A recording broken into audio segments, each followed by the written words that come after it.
China is set to host this year's African summit in the capital Beijing from this Wednesday. Leaders of 50 African nations will attend the important meeting to discuss economic and trade ties among African countries and with China. China will try to encourage African nations to import more Chinese goods, especially electrical vehicles and solar panels, after the Western effort to break the Chinese domination in this sector.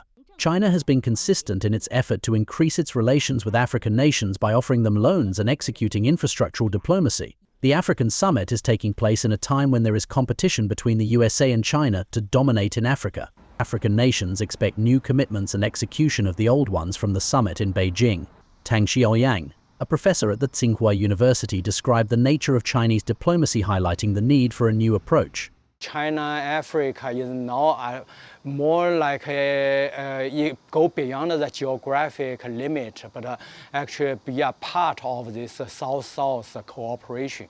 So how they really situate their cooperation principles into this global South idea of our vision of new world, that will be maybe the most important part of this FOCAC. African countries might demand China to buy $300 billion worth of goods from Africa and complete the ongoing infrastructural projects in the subcontinent.